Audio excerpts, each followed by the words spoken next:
Hello बच्चों, नमस्कार। मैं पंकज शर्मा सभी बच्चों का एक बार फिर से फिजिक्स वीडियो लेक्चर क्लास में स्वागत करता हूं। आज का वीडियो लेक्चर एटॉमिक फिजिक्स का वीडियो लेक्चर नंबर 14 है। इससे प्रीवियस वीडियो लेक्चर में हमने काइनेटिक एनर्जी, पोटेंशियल एनर्जी और टोटल एनर्जी के बीच में एक संबंध स्थापित किया था। पूरा डेरिवेशन सॉल्व किया था। आपने इसको सॉल्व करके देखा होगा बेटा। ये संबंध आपको ध्यान भी रखना है, काइनेटिक एनर्जी, टोटल एनर्जी और पोटेंशियल एनर्जी के बीच में। उस पे बेस मैंने आपको दो प्रश्न करवाए थे। आइए एक और क्वेश्चन देखते हैं, फिर आगे इसमें बढ़ते हैं। तो क्वेश्चन है, हाइड्रोजन परमाणु के तृतीय कोश, हाइड्रोजन परमाणु के तृतीय कोश व लिथियम आयन के तृतीय कोश की गतिज ऊर्जा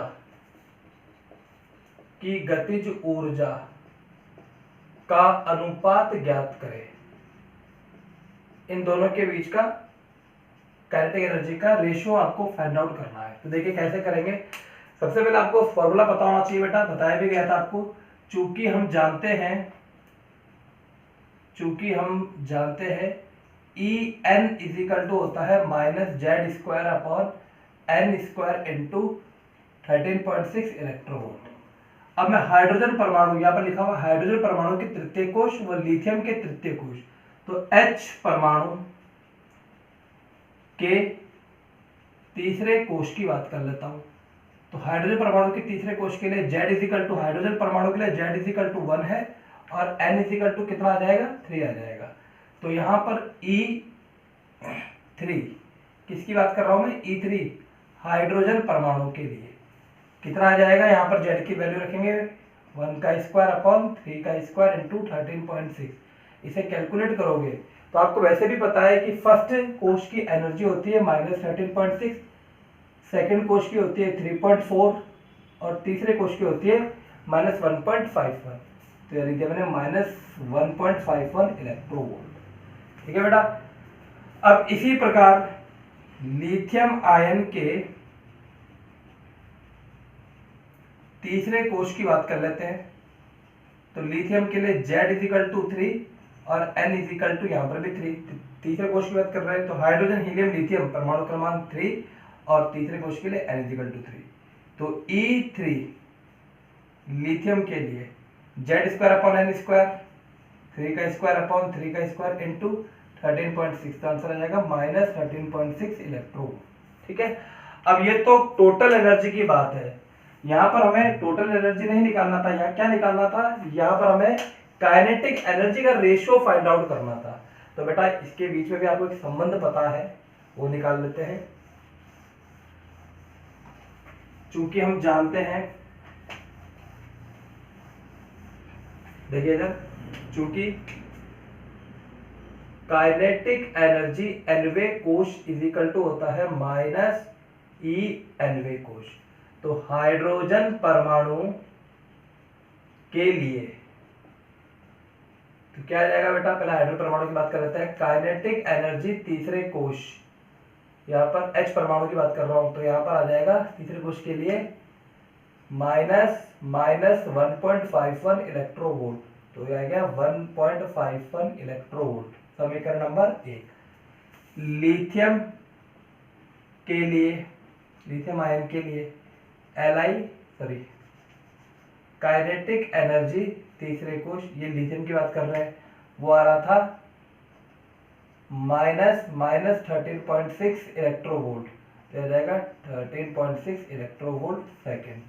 आपको अनुपात ज्ञात करना है, तो अनुपात काइनेटिक एनर्जी, यहां चाहो तो आप ऐसे लिख देंगे, हाइड्रोजन तीसरे कोश अपॉन काइनेटिक एनर्जी लिथियम तीसरे कोश, इन दोनों का अनुपात 1.51 इलेक्ट्रोवोल्ट अपॉन 13.6 इलेक्ट्रोवोल्ट। इलेक्ट्रोवोल्ट से इलेक्ट्रोवोल्ट कट जाएगा, 1.51 अपॉन 13.6। इसमें बेटा आप संबंध इन दोनों को भाग लगा के देखेंगे तो उत्तर आ जाएगा, ये आएगा 1/9, इसका आंसर है। ठीक है, नोट कीजिए बेटा। नेक्स्ट टॉपिक है बेटा, इलेक्ट्रॉन के उच्च ऊर्जा स्तर से उच्च ऊर्जा स्तर से निम्न ऊर्जा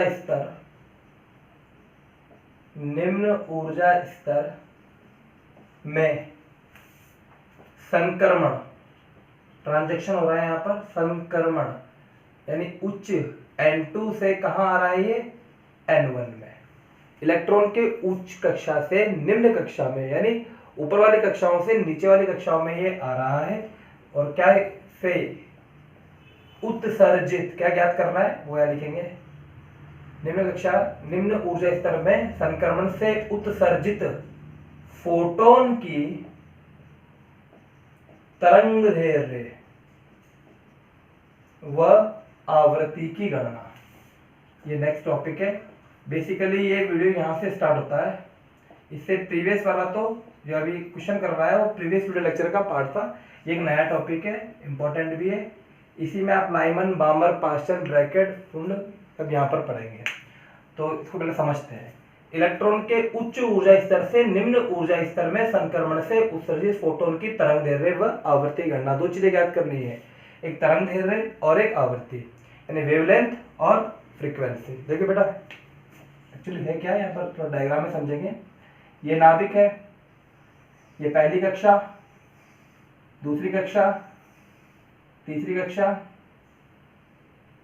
ये चौथी कक्षा। इस तरह से यहाँ पर बहुत सारी कक्षाएं होंगी। अब इलेक्ट्रॉन ये n=1 2 3 4 इस तरह से। तो इलेक्ट्रॉन सेकंड से फर्स्ट में आए तो भी क्या है, ये उच्च कक्षा से निम्न कक्षा में, या तीसरी से पहली में आए चाहे तीसरी से दूसरी में आए तब भी क्या है बेटा, ये उच्च कक्षा से निम्न कक्षा। या एक पॉसिबिलिटी यहाँ पर ये भी है, चौथी कक्षा से पहली कक्षा में, चौथी कक्षा से दूसरी कक्षा में, चौथी कक्षा से तीसरी कक्षा में। तो इस प्रकार के संक्रमण, कहने का मतलब क्या है, यहाँ पर उच्च कक्षा से निम्न कक्षा में जब इलेक्ट्रॉन आ रहा है तो यहाँ पर जो फोटोन बाहर उत्सर्जित हो रहा है, आपने बोर की तृतीय अभिधारणा में पढ़ा था कि जब इलेक्ट्रॉन निम्न कक्षा में होता है और बाहर से इसको एनर्जी दे दी जाए, इलेक्ट्रॉन अगर यहाँ पे घूम रहा है और इसे बाहर से एनर्जी दे दी जाएगी तो इलेक्ट्रॉन ऊर्जा ग्रहण करके उच्च कक्षाओं में चला जाएगा। इसके अंदर एनर्जी आ गई, ये ऊपर की कक्षाओं में चला जाएगा। लेकिन अभी ये यहाँ पर उल्टा है, इलेक्ट्रॉन ऊपर वाली कक्षा में परिक्रमण कर रहा है और इसकी एनर्जी बाहर निकाल दी गई, तो क्या होगा बेटा, इसकी एनर्जी कम हो गई, तो ये निम्न कक्षा में संक्रमण कर जाएगा। बोर की तृतीय अभिधारणा क्या है कि इन दोनों कक्षाओं यानी उच्च कक्षा और निम्न कक्षा की एनर्जी के बराबर डेल्टा E इक्वल टू होता है h म्यू। इसे ऐसे भी लिख सकते हैं E2 minus E1 equal to h mu. ये म्यू क्या है, यही आवृत्ति है। यानी आपको इन दोनों कक्षाओं की एनर्जी का पता होना चाहिए, इन दोनों कक्षा उच्च कक्षा और निम्न कक्षा की ऊर्जा का पता होना चाहिए, जो कि मैंने आपको हाइड्रोजन परमाणु में बताया था। पहली कक्षा की एनर्जी होती है -13.6, सेकंड की होती है -1.51, सॉरी -3.4, -1.51, इस तरह से -0.85। तो बेटा मान लेते हैं कि हाइड्रोजन परमाणु में, पर बिल्कुल बेसिक बात कर लेते हैं, हाइड्रोजन परमाणु में इलेक्ट्रॉन दूसरी कक्षा से पहली कक्षा में आ रहा है, तो E2 माइनस E1 क्या हो जाएगा, तो E2 हो जाएगा -3.4 और E1 हो जाएगा -13.6 h म्यू। इन दोनों को कैलकुलेट करोगे तो 10.2 electronvolt is equal to h की वैल्यू पता है 6.64 इंटू 10 की पावर -34 इंटू म्यू। एक बात ध्यान रखना, ये इलेक्ट्रोवोल्ट में है और इसकी एनर्जी, ये इसका मात्रक होता है जूल इंटू सेकंड। कन्वर्ट करके फोटोन की आवृत्ति निकाल लेंगे। लेकिन हर बार ऐसा नहीं होगा कि दूसरे से पहले में आएगा, हो सकता है तीसरे से दूसरे में आ जाए, तीसरे से पहले में आ जाए, चौथे से तीसरे में आ जाए। तो इसका एक जनरल फॉर्मूला निकालेंगे, आपको थोड़ा थोड़ा सा मोटे मोटे तौर पर समझ में आ गया होगा। उच्च कक्षा से निम्न कक्षा में आ रहा है तो बोर की तृतीय अभिधारणा लग रही है, बोर की तृतीय अभिधारणा से आवृत्ति निकाल लेंगे। आवृत्ति निकल जाएगी, आवृत्ति का उल्टा कर देंगे। आपको ऐसा फॉर्मूला पता होगा, mu is equal to C by lambda, तो लैम्डा इज इक्वल टू क्या हो गया, सी बाई म्यू। तो बेटा अगर एक बार आवृत्ति पता लग गई, आवृत्ति अगर एक बार पता लग गई तो उसका प्रकाश की चाल में भाग लगा देंगे तो क्या पता लग जाएगा, तरंगदैर्ध्य, यानी हमारा काम चल जाएगा। तरंगदैर्ध्य पता लग जाएगी और आवृत्ति पता लग जाएगी। तो इसका एक जनरल फॉर्मूला यहाँ पर डिराइव करेंगे, उसको आप समझें। तो मोटे मोटे तौर पर आपकी चीज समझ में आई है। अब हम यहाँ पर फॉर्मूला डिराइव करेंगे। तो देखिए, अब कुछ बातें तो आपको पता है, बस उनको आपको बोर की तृतीय अभिधारणा में जमाना है। ठीक है, इसको मैं रफ कर देता हूं, यहां पर शॉर्ट में लिख देते हैं आवर्ती और तरंग दैर्ध्य की गणना। कैसे लिख देते हैं? तरंग दैर्ध्य की गणना, तरंग दैर्ध्य की गणना। लेकिन आपको पता होना चाहिए कब? जब इलेक्ट्रॉन उच्च कक्षा से निम्न कक्षा में संक्रमण करे तब तरंग दैर्ध्य, फोटोन के आवर्ती और तरंग दैर्ध्य की गणना है। तो बेटा देखिए, चूंकि nवें कोश में, चूंकि nवें कोश में परिक्रमण कर रहे, nवें कोश में परिक्रमण कर रहे इलेक्ट्रॉन की कुल ऊर्जा, कुल ऊर्जा का फॉर्मूला आपको पता होगा, प्रीवियस वीडियो लेक्चर में चाहो तो चेक कर लेना वहां से, और वैसे मैंने बताया भी था, इसको थोड़ा याद भी रखना पड़ेगा आपको। En equal to -1/n²me/4/8ε0²h²। देखो कुछ बातें तो आपको रटनी पड़ेगी, जैसे साइन थीटा की वैल्यू आपको याद करनी पड़ती है, साइन 30 डिग्री की वैल्यू क्या होती है, 45 डिग्री की वैल्यू क्या होती है। तो 12th क्लास में आप पढ़ रहे हो तो आपको कुछ चीजें तो याद करना ही पड़ेगा। तो जैसे ये फॉर्मूला ध्यान रखना है, एक्चुअल में ये फॉर्मूला En इजिकल टू होता है -z²/n², और ये पूरे यहाँ पर टर्म। लेकिन चूंकि हम हाइड्रोजन परमाणु की बात कर रहे हैं तो हाइड्रोजन परमाणु के लिए z इजिकल टू 1 है, तो यहाँ पर बेटा मैं यहाँ लिख चाहूँ, यहाँ लिख दीजिएगा z इजिकल टू 1। अब आपको बात समझ में आ जाएगी। ये आप प्रीवियस वीडियो लेक्चर में चेक कर लेना क्या यही फॉर्मूला है या नहीं, अगर नहीं तो फिर बता देना मुझे, वैसे यही फॉर्मूला है, ठीक है। तो En इजिकल टू -1/n²me/8ε² बात क्लियर है। अब देखिए इसमें हम क्या करते हैं आप समझेंगे। जब इलेक्ट्रॉन उच्च ऊर्जा स्तर, जब इलेक्ट्रॉन उच्च ऊर्जा स्तर, आपको समझ में आएगा कि ये फॉर्मूला क्यों इंपॉर्टेंट है। अगर ये फॉर्मूला नहीं पता, ये याद नहीं है, तो हम आगे बढ़ ही नहीं पाएंगे, और ये पता है तो बिल्कुल चलते चलेंगे। जब इलेक्ट्रॉन उच्च ऊर्जा स्तर, उच्च ऊर्जा स्तर का मतलब होता है उच्च कक्षा, ठीक है, बीए बीएससी नहीं, यहाँ पर बीए बीएससी नहीं है, उच्च कक्षा है। यहाँ पर उच्च कक्षा का मतलब है कि अगर निम्न कक्षा 1 है तो 2 3 4 5 ये सब उच्च कक्षा है, अगर निम्न कक्षा 2 है तो 3 4 5 ये सब उच्च कक्षा है। तो जब इलेक्ट्रॉन उच्च ऊर्जा स्तर ऑब्लिक उच्च कक्षा में परिक्रमण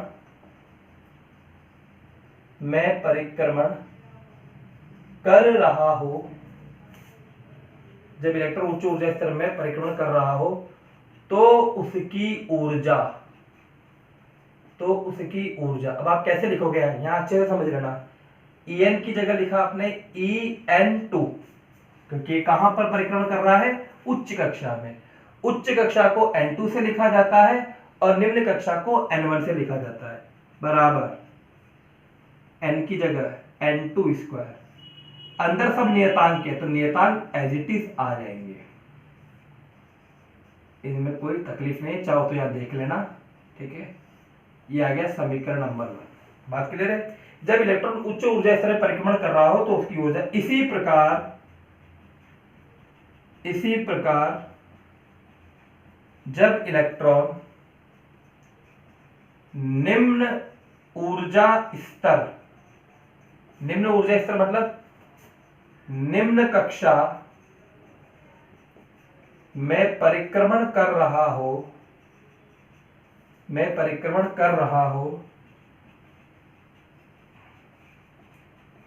तो उसकी ऊर्जा, वापिस देखिए बेटा, इसको रफ कर देता हूं मैं, तो उसकी ऊर्जा कितनी आ जाएगी। अब इलेक्ट्रॉन कहां पर परिक्रमण कर रहा है, निम्न ऊर्जा स्तर में। पहले इलेक्ट्रॉन परिक्रमण कर रहा था, ऐसे मान लीजिए आप, ये पहली कक्षा और ये दूसरी कक्षा, इसे आपने बोला n1 और ये n2। अब इलेक्ट्रॉन n2 कक्षा में परिक्रमण कर रहा है तो फॉर्मूला ये आ गया। अब इलेक्ट्रॉन निम्न कक्षा में परिक्रमण कर रहा है तो फॉर्मूला क्या आएगा, देखिए इधर En1 इजिकल टू -1/n1², यानी n2 की जगह n1, बाकी सब कुछ as it is, m into e की power 4 8 epsilon square h square. जब आप ये 2-3 बार खुद लिखोगे और खुद प्रैक्टिस करोगे तो आपको ऑटोमेटिकली ये याद हो जाएगा। ठीक है बेटा, अब पूरी चीजें यहाँ पे रफ कर देते हैं। समीकरण 1 आ गया, समीकरण 2 आ गया। ठीक है ना, अब आगे बढ़ते हैं। समीकरण 1 पता लग चुका है, समीकरण 2। समीकरण 1 उच्च कक्षा में और समीकरण 2 निम्न कक्षा में। अब बोर की तृतीय विधारणा क्या है, यहां लिखते हैं बोर की तृतीय अभिधारणा से, बोर की तृतीय अभिधारणा से नाभिक के चारों ओर, नाभिक के चारों ओर, बोर की तृतीय विधारणा से नाभिक के चारों ओर परिक्रमण कर रहे इलेक्ट्रॉन के लिए, परिक्रमण कर रहे इलेक्ट्रॉन के लिए, बोर की तृतीय विधारणा से नाभिक के चारों ओर परिक्रमण कर रहे इलेक्ट्रॉन के लिए फॉर्मूला आपको पता है क्या होता है बेटा, En2 minus En1 is equal to H mu. वहां लिखा जाता था E2 माइनस E1। E2 का मतलब है उच्च ऊर्जा स्तर की एनर्जी और E1 का मतलब है निम्न कक्षा की एनर्जी। तो मैंने यहाँ लिख दिया En2 minus En1 is equal to H mu, जिसे समीकरण नंबर 3 नाम दिया। बताने की जरूरत नहीं है, एच यहाँ पर प्लांक स्थिरांक है और म्यू यहाँ पर आवर्ती है। अब क्या करना है, समीकरण 1 व समीकरण 2 का मान, समीकरण 1 व समीकरण 2 का मान समीकरण 3 में रखने पर, तो रख दीजिए बेटा, बड़ा आसान चलेगा अभी। इसको एक काम करता हूं, मैं उल्टा लिख देता हूं। तो h mu is equal to En2 minus En1 है, En2 की जगह minus 1/n2 square m e into e की power 4/8 epsilon naught square h square. ठीक है, माइनस की जगह माइनस, ये माइनस की जगह माइनस। अब En1 की वैल्यू जो आएगा माइनस, तो माइनस माइनस क्या हो जाएगा प्लस। बात समझ में आ रही होगी, 1/n1 square m e into e की power 4/8 epsilon naught square h square. दोबारा समझे यहाँ पर,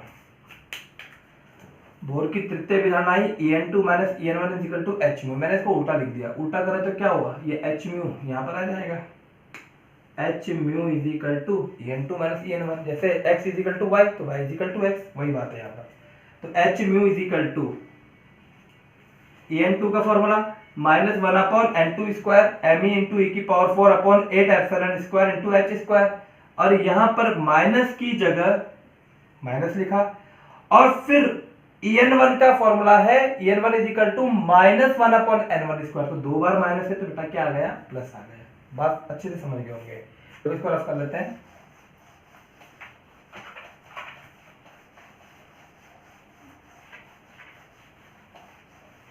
H mu is equal to क्या आया, h mu is equal to minus 1/n2 square m e into e की power 4/8 epsilon naught square h square plus 1/n1 square m e into e की power 4/8 epsilon naught square h square. ये है बेटा, ठीक है। अब देखिए इसमें क्या कॉमन आएगा, H mu is equal to, आप ध्यान से देखेंगे तो एम ई इंटू ई की power 4/8 epsilon square h square दोनों जगह पे कॉमन आ रहा है। तो एम ई इंटू ई की power 4/8 epsilon naught square h square common आ गया, अंदर बचा minus 1/n2 square plus 1/n1 square. इसको अच्छा से लिख लीजिए, चाहो तो ऐसे लिख सकते हैं इसको, h mu is equal to m e की power 4/8 epsilon naught square h square 1/n1 square minus 1/n2 square. बात क्लियर है। ये तो इससे पहले इक्वेशन में आ गया था, समीकरण 3 में मान रखा था समीकरण 1 और समीकरण 2 का, ये कॉमन आ रहा है, कॉमन को बाहर लिख लिया। एम ई यहाँ पर इलेक्ट्रॉन का द्रव्यमान है, ई यहाँ पर आवेश का क्वांटा है, जो कि प्रीवियस वीडियो लेक्चर में जब कुल एनर्जी निकाल रहे थे तो ई एन की जगह पर जब बेटा ऐसा आ रहा था ना, E N is equal to minus K into Z into E square upon 2rn। वहां पे देखिएगा पूरा डेरिवेशन आपको समझाया था, rn का फॉर्मूला लिखा था, ये आ जाता था। ठीक है, अब एक बार en2 रखा, एक बार en1 रखा, पूरा सॉल्व करा, यहाँ तक पहुंच गए। हमें क्या निकालना है, हमें निकालना है आवृत्ति और तरंग दैर्ध्य। एक चीज ध्यान देना है यहाँ पर, n1 का मतलब है निम्न कक्षा और n2 का मतलब है उच्च कक्षा। n2 is always greater than होगा n1, ये बहुत इंपॉर्टेंट बात है, चाहो तो इसको अपनी कॉपी पे टॉप में लिख लेना। n2 का मान हमेशा n1 से बड़ा होगा। ठीक है, लॉजिकल बात भी है, उच्च कक्षा हमेशा निम्न कक्षा से बड़ी होगी, वही चीज है यहाँ पर। ठीक है, तो ये n2 हमेशा n1 से बड़ा होगा। अब देखिए हमें आवृत्ति निकालनी, तो आवृत्ति एक चीज और देखिए यहाँ पर h, आवृत्ति का फॉर्मूला होता है, चूंकि आवृत्ति म्यू इज इक्वल टू होता है c बाई लैम्डा, तो मैंने यहाँ पर म्यू की जगह लिखा c by lambda is equal to me into e की power 4 8 epsilon square h square 1 upon n1 square minus 1 upon n2 square. ध्यान दीजिए, मुझे तरंग दैर्ध्य निकालनी है, तो h और c इन दोनों को मैं यहां लेकर आ जाऊंगा हर में। ठीक है ना, अंश बटे हर में, ये हर में लेकर आ जाऊंगा। तो क्या होगा, तो इसको यहां पर शिफ्ट कर दूंगा। देखिए बेटा, डेरिवेशन थोड़ा बड़ा है, इसलिए अच्छे से आपको समझना है, वीडियो को ऐसे आगे फॉरवर्ड मत करा करें, एक एक बात को समझा करें। तो जब मैं इस एच सी को नीचे लेकर आऊंगा तो क्या बचेगा, 1 upon lambda is equal to, ये ऐसे कैसे, एम ई इंटू ई की पावर 4 8 की जगह 8 एप्सिलॉन नॉट स्क्वायर की जगह epsilon naught square, h square already है और एक एच ये है, तो क्या हो जाएगा एच क्यूब इंटू सी, ब्रैकेट में वही कहानी 1 upon n1 square minus 1 upon n2 square. Clear है बेटा, जहां n2 is greater than n1। अभी जो कांस्टेंट आ रहा है, ये सब नियतांकों का मान रखोगे आप तो एक नया नियतांक बन जाएगा। देखना कैसे, बहुत इंपॉर्टेंट बात है ये, जहां m e इंटू ई की power 4 upon 8 epsilon naught square h cube into c, इन सभी नियतांकों के मान रखोगे। सब नियतांक यहाँ पर, इलेक्ट्रॉन का द्रव्यमान, इलेक्ट्रॉन का आवेश, 8 की जगह 8 एप्सिलॉन नॉट वैल्यू रखोगे, h की वैल्यू रखोगे, c की वैल्यू रखोगे, तो यहाँ पर आएगा r, जिसे कहा जाता है रिडबर्ग नियतांक। ठीक है, क्या है ये, रिडबर्ग नियतांक। और जब आप इसकी वैल्यू रखोगे तो r की वैल्यू होती है 1.097 इंटू 10 की पावर 7 मीटर इनवर्स। ठीक है, 1.097 इंटू 10 की पावर 7 मीटर इनवर्स। तो यहाँ क्या लिख सकते हो, 1 upon lambda is equal to r into 1 upon n1 square minus 1 upon n2 square. तो फाइनली फॉर्मूला ये हो गया है। ठीक है बेटा, 1 upon lambda is equal to r 1 upon n1 square minus 1 upon n2 square. बात क्लियर है, इसको आप ब्रैकेट में लिख लीजिए। एक बार तरंग दैर्ध्य आपको पता लग गई तो बेटा आवृत्ति कैसे निकालेंगे, आवृत्ति का फॉर्मूला पता ही है, आवृत्ति म्यू इज इक्वल टू होता है सी बाई लैम्डा। एक बार तरंग दैर्ध्य पता लग जाए, आवृत्ति निकाल सकते हो आप। ठीक है, इसको एक बार दोबारा समझा देता हूं मैं। ये नाभिक है, ये कोई कक्षा है और यहाँ पर कोई कक्षा, इलेक्ट्रॉन यहाँ पर परिक्रमण कर रहा है, इलेक्ट्रॉन उच्च कक्षा से निम्न कक्षा में ट्रांसफर हो रहा है, यानी n2 कक्षा और ये n1 कक्षा। तो n2 कक्षा की ऊर्जा निकाल लीजिए, जिसे लिखा आपने En2, n1 कक्षा की ऊर्जा निकाल लीजिए, जिसे लिखा En1। बोर की तृतीय विधान कहती है कि इन दोनों कक्षाओं की ऊर्जा के अंतर के बराबर का फोटोन उत्सर्जित करेगा, और बोर की तृतीय विधान का फॉर्मूला यही है, En2 minus En1 is equal to h। आपने En2 की जगह रखा minus 1 upon n2 square me into e की power 4 upon 8 epsilon naught square h square. इसी प्रकार En1 की जगह रखा minus minus plus 1 upon n1 square, ये पूरी समीकरण बराबर h म्यू की जगह क्या रखा आपने, c बाई लैम्डा। पूरे इक्वेशन को सॉल्व करा, तो पूरे इक्वेशन को सॉल्व करने के बाद यहाँ पर आया 1 upon lambda is equal to r 1 upon n1 square minus 1 upon n2 square. इसमें एक बात ध्यान रखना, वो क्या, कि जहां, ये हमेशा ध्यान रखना आप, N2 है उच्च ऊर्जा स्तर, जहां या एग्जाम में भी अगर आता है तो लिखकर आना है आपको N2 इजिकल टू उच्च ऊर्जा स्तर ऑब्लिक उच्च कक्षा। इसके बाद N1 इजिकल टू निम्न ऊर्जा स्तर ऑब्लिक निम्न कक्षा। ठीक है, ये फॉर्मूला ध्यान रखना। इसके बाद जब इलेक्ट्रॉन उच्च ऊर्जा स्तर से निम्न ऊर्जा स्तर में संक्रमण करता है तो इसका स्पेक्ट्रम जो प्राप्त होता है वो रेखीय स्पेक्ट्रम प्राप्त होता है। ये रेखीय स्पेक्ट्रम जो प्राप्त हो रहा है बेटा, तो इसमें अलग अलग साइंटिस्ट का अलग अलग यहाँ पर तरंग दैर्ध्य प्राप्त होगी। हर साइंटिस्ट का अपना अपना, जैसा आपने श्रेणियां, इसको श्रेणियां कहते हैं, श्रेणी सीरीज। तो इसके बाद हम पढ़ेंगे लाइमन सीरीज, पास्चन सीरीज। ठीक है ना, अगले वीडियो लेक्चर में पढ़ेंगे लाइमन बामर पास्चन ब्रैकेट, इनके बारे में पूरा डिटेल से स्टडी करेंगे एटसेट्रा। ठीक है, तो आज की वीडियो लेक्चर में आपको क्या करना है, एक बार पूरे इक्वेशन को आप अच्छे से समझना। ठीक है ना, जो इक्वेशन आई है ये आई कैसे है, इसको आप पूरा जो एक्सप्लेनेशन मैंने समझाया है उसको आप खुद सॉल्व कीजिएगा। ये समीकरण आपको ध्यान रखनी पड़ेगी, ये लैम्डा की है, 1/λ की है। लैम्डा कैसे निकलेगा मैं अगले वीडियो लेक्चर में आपको बताऊंगा। तो बेटा आज की वीडियो लेक्चर में इतना ही, अगले वीडियो लेक्चर में लाइमन बामर पास्चन बताऊंगा। तो आज इतना ही, थैंक यू।